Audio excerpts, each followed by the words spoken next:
একটি বিশেষ সাফল্য, জিবি হাসপাতালের একটি বিশেষ সাফল্য যেটা আগে কখনো হয়নি, এবারেই প্রথম হলো। সেটা হলো 23 বছরের একজন যুবকের, যিনি আমাদের রাবার প্রসেসিংয়ের যে অ্যাসিড হয়, ফর্মিক অ্যাসিড, সেই অ্যাসিড খেয়েছিলেন প্রায় 1.5 বছর আগে, এবং তারপরে থেকে ওনার নিয়মিত খাওয়া দাওয়া খুবই অসুবিধা হচ্ছিল এবং অলমোস্ট উনি খেতেই পারছিলেন না।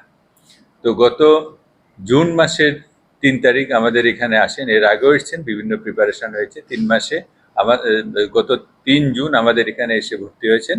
ভর্তি হওয়ার পরে আমাদের এই 2 ডিপার্টমেন্ট, গ্যাস্ট্রোসার্জারি ডিপার্টমেন্ট, গ্যাস্ট্রোএন্টারোলজি ডিপার্টমেন্ট এবং সিটিভিএস ডিপার্টমেন্ট এবং অ্যানাস্থেসিওলজি ডিপার্টমেন্ট, ওনারা মিলে ওনার একটা অপারেশন করেছেন, যেখানে যে খাদ্যনালীর উপরের ভাগ, যেটাকে আমরা ইসোফেগাস বলি, সেটা নষ্ট হয়ে গেছিলো বা সেটা ডিফর্মড হয়ে গেছিল, সেটাকে রিপ্লেস করে দিয়েছে খাদ্যনালীর পুরো যে পাচনতন্ত্র আছে তার প্রায় শেষ অংশের একটা অংশ নিয়ে এখানে লাগে। এটাও এক ধরনের ট্রান্সপ্লান্টের মতোই, রিপোজিশন ইন্টারপোজিশনিং সার্জারি, যেটা এখানে প্রথম আমার মনে হয়। আমাদের নর্থ ইস্টেও কথা হয়েছে, আমার জানা নেই।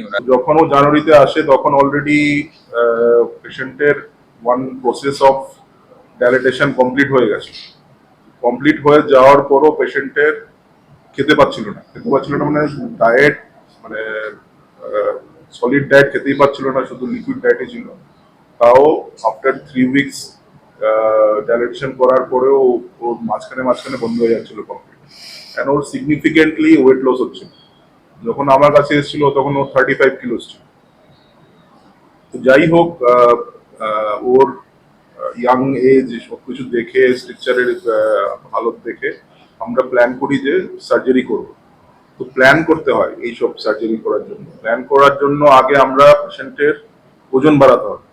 তো সবার আগে আমরা ছোট অপারেশন, ছোট প্রসিডিওর করে একটা খাদ্যনালীতে, স্মল ইন্টেস্টাইনে একটা ছোট একটা পাইপ ঢুকিয়ে, সেই পাইপে পেশেন্টকে নিউট্রিশিয়াস ফুড দেওয়া হয়, সব ধরনের খাবার দেওয়া হয়। তো বাই 2-3 মান্থস পেশেন্টের ওজন 35 থেকে 55 এ উঠে আসে, 20 কিলোস গেইন করে। তখন আমরা অ্যাকচুয়ালি প্ল্যান আউট করি যে সার্জারি করার জন্য। ডক্টর কনক নারায়ণের সাথে আমি ডিসকাস করি অ্যাবাউট দিস প্রসিডিওর। তো কারণ এখানে কোনো সময় আগে হয়নি, অবভিয়াসলি আমার সাহায্যের দরকার ছিল, অ্যানাস্থেসিয়ার সাহায্যের দরকার ছিল। অ্যানাস্থেসিয়ার যে ডক্টর সুরজিৎ রয়েছেন, ডক্টর মণিময় রয়েছেন, ওদের সাথে ডিসকাস হয়। তো আমরা তখন সবাই মিলে ডিসকাস করে আমরা কমপ্লিট ইয়েতে পৌঁছাই যে আমরা will go ahead with the surgery.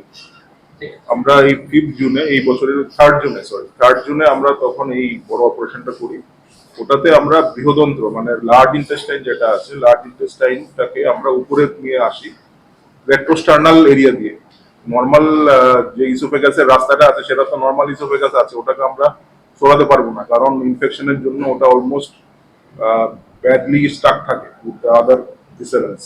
Lung আছে ওখানে, হার্ট আছে ওখানে, ওখান থেকে ওটাকে ইসোফেগাসটাকে বার করা অনেকটাই মুশকিল।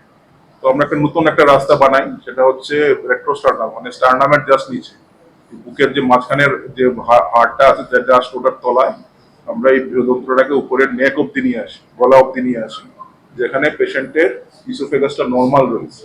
কারণ ওর যে স্ট্রাকচারটা শুরু হয়েছে সেটা হচ্ছে 28 সেন্টিমিটার, এটা বুকের মাঝখানে। তো সেই নর্মাল জায়গাতে আমরা এই কোলনটাকে নিয়ে উপরে আমরা জোড়া লাগাই, আর নিচের পার্টটাকে আমরা জোড়া লাগাই স্টোমাকে, যেটা ওর অক্ষত ছিল।